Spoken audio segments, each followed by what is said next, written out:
So this is we don't need to slate it because this is the Okay. data type. Okay. It's unslated. Okay. It's like unplugged, but it's unslated. Hi, this is Karyn Bryant, and I'm here with Anthony and Flea from the Peppers, two of my favorite people.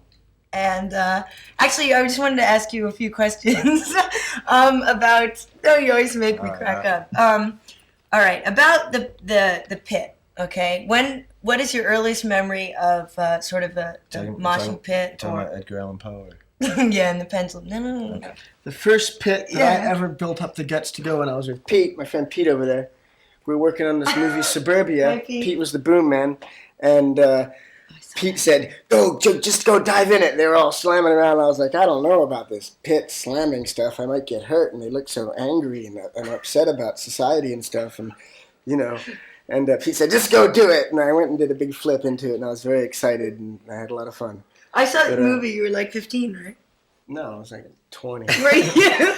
The first pit that I ever encountered was at a Mariah Carey show, and it was probably the last pit I'll ever go into because it was rough. Mm-hmm. That's rough. I mean, when you're dealing with someone hardcore like Mariah Carey, you just got to look out because, I mean, you never know when she's going to dive into the crowd and beat your head into a bloody pulp. Yeah, well, So plus, it's I important mean, to look at out. Mariah, also, there's that whole skinhead faction. Exactly. Yeah. Exactly. I mean, Yeah, do you find she's a skinhead too. Yeah. She tries to conceal it with that wig. it's a wig. do you find that the skins make a more vicious pit than others? We have not lately been. I mean, there are skins, and then there are Nazi disgusting humans, right? With the skinheads, and sometimes there are peaceful skins, and then there are non-peaceful skins, and we don't really attract the non-peaceful skins these days. I think they're getting the message, that we're perpetrators of goodness and equality and stuff like this, and so they just kind of stay away. Actually, that Oh, I was just going to say, I think overall, too, is like a lot of shows that I've been to where there's a lot of aggressive body contact, slamming, serious physical things going on. The situation of our shows usually seems to be a lot more fun and positive, and it's not about like taking somebody out or hurting somebody. It's about people having a good time and letting the music move them. But it is like a wonderful, cosmic cesspool of physical delight traveling around in that pit. It's like an hour and a half out of someone's life where they can come and totally get all of their pent up anxiety out in a good way, by connecting to the music and the energy, and it's nice. It's nice. Well, I've noticed though, sometimes it shows people do that. Though they get there to be in the pit, and they don't really pay attention to what's going on stage. They're like, "All right, I'm at a show. I got to slam." Do you find that people are responsive to you more, or that Well, people will be slamming in the pit. They'll be swirling and slamming. They'll be slamming and swirling, and then we'll bust into Under the Bridge, and they'll all stop and they'll get in orderly little files of people, and they'll get out their back lighters and they'll start singing along all the words to the song. Well, that's good. Then that means they're really there for the right thing. But this is kind of a thing that I've noticed myself being black. If you haven't noticed that, You're kind of a caramel color, really. I am actually. Half Jamaican and all that. But I've noticed, in theory, your music is kind of black and white. Do you know what I mean? But it's got a lot more going on. It's got rap and funk and why do you think that your audience is still primarily white? We actually, as a band, have no theory. We used to have a theory, but the Berklee College of Music borrowed our theory once, and they have yet to give it back. So we're actually a band without theory at this point in time. The music that we play is for everybody, and it's not like we definitely don't try to target any particular audience. We want everybody to come to our shows from all races and all sexual preferences and all, ideological schools of being. But, I guess I didn't really know if you had a theory. It's just something I noticed. No, we just, we grew up in a world where... I counted the other night there were 3 other black folk at the show. At our show? Yeah. That's kind of you might have missed depressing. a couple. Whatever it's going to be, it's going to be. Like I said, we play for everybody, and I wish that, that the entire, every black person in all of New York would come to the show tonight. But, that's not going to happen. Right. Dinkins? What? Dinkins? Dinkins? Dinkins. Mayor Dinkins? Mayor Dinkins. Yeah. Right. He'll be there. He's actually doing it. Dinkins and I are singing a little Frank Sinatra duet tonight. You know, and we'll take all the Bulgarians too, and the Filipinos, and the the Yugoslavian pygmies. We'll take Yeah, I all mean, of it's just something that surprises me with the message You know that you what put it is? out that I just am surprised. Unfortunately, it's the music industry that sort of limits our accessibility to people of different colors and sexual preferences or whatever, because it's such a narrowly segmented industry. With the radio, it's like you got your black radio, your white radio, your adult radio, whatever. Right. And so because the record company looks at us as white people, they don't really do their thing, or the radio doesn't want us, because we're white. It's kind of a Right. segregated industry, That's the music true. industry, and that's unfortunate because a lot of people never get to connect with what we're doing, and what we're doing, like Flea said, is for everybody. Also, it's a thing. It's like, the type of music that we play. For a long time, we didn't get on the radio at all. I think the only reason that we're on the radio now is just from sheer perseverance and work and touring and stuff.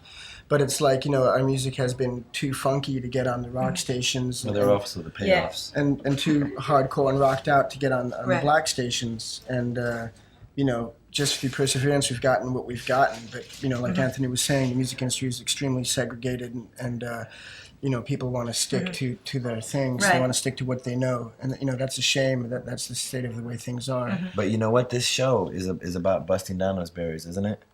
Definitely, that's what this show is all about. This is a good And that's show. the thing. I mean, I used to program a radio station too, and as much as I would have liked to throw We the used to come Beasties, see you, didn't we? I know you We did. used to visit her in a radio station.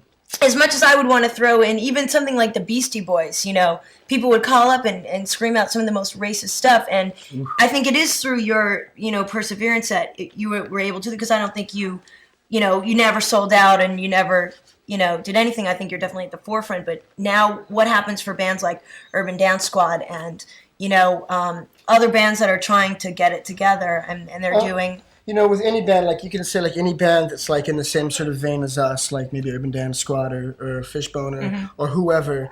The thing is, it always boils down to one thing, and it just boils down to like musicians playing in bands that have heart and have dedication and stick to what they do, and put their entire selves into it and make all the sacrifices that a musician needs to make to really make good art.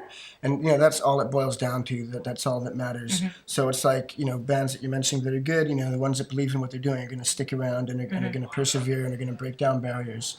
And the ones that are into it for the aesthetic or for the short-term gratification aren't going to get the things that. Right. that Well, band yeah. is. I mean, and it's definitely a coming of age on the listener's part too. I mean, they have to be, it just seems to me so natural that someone who liked Metallica would like Jane's Addiction, or so, you know what I mean? Somebody who liked a lot of different things would be able to get together and listen. And unfortunately, Well, people don't have open minds. I mean, lucky for us, we're able to get into Billie Holiday and the Velvet Underground and the Germs and Metallica and James Brown, all in the same half hour.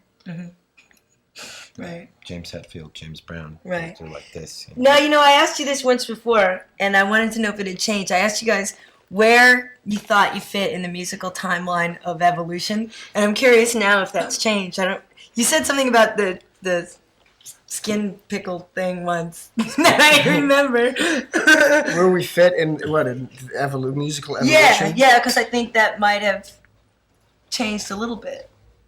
Well, that's difficult. I think Devo's de-evolutionary theory was actually most appropriate for us, because I mean we don't really fall in any sort of linear category. I mean we're kind of like skating sideways and back and forth and up and around and behind and on top of. And We're a very vertically horizontal band, and it's ridiculous for us to try to keep any sort of perspective on where we fit in the music industry, because we're just musicians. We just do what we do, and we play and try to do it as good as we can, and we don't try to fit anywhere except. Yeah, I mean, I don't even mean in the industry. I kind of mean in the grand scheme of things. I think in the grand scheme, we just want our heads to fit well into our pillows at night and go to bed like with the peace, knowing that we tried our hardest to play beautiful music. right. Right, mate. Okay. But the pickled skin thing sounds great. I don't know what it was, but I Must have been remember. genius. It was. It's just embarrassing to say it. But other things that we wanted to just get to know. How do you guys feel about quote unquote alternative music now? Do you think it's getting better? Do you think there's too many labels pumping out too much crap? I mean, when you see something like Nirvana, which is a huge success story, it's already gold in only a couple weeks, and you guys have got a gold record already behind you, and this one is going to be huge. It's already gold. Oh, sorry, I didn't get my copy of my well, gold yeah, record well, Wait, yet. she said we won't go get? No, I said it was going to be huge. Anyway. That was gold. That was gold. before Well, it came I out. didn't get my gold one. That's why. But I think it just like goes back to what I was just saying. It's like, you can put any label on it that you want. If people are making good music, they're making good music. To me, like when I think about like categories of music and someone says alternative music, I mean, I guess that's what we fit into because we don't sound like Bon Jovi or we don't sound like Belle Biv DeVoe. But, at the same time, it's like I think of alternative music and I think, oh, well, that means there's either a girl in the band or they're from England and they have funny little haircuts, Well, yeah, I mean, I think for a long time it was just that. It was named that because it didn't fit into any other kind of radio station. But it's always a good sign when a band that are true to themselves and to their art, like Nirvana, can completely rise above and come out of nowhere and just sail to the top like that.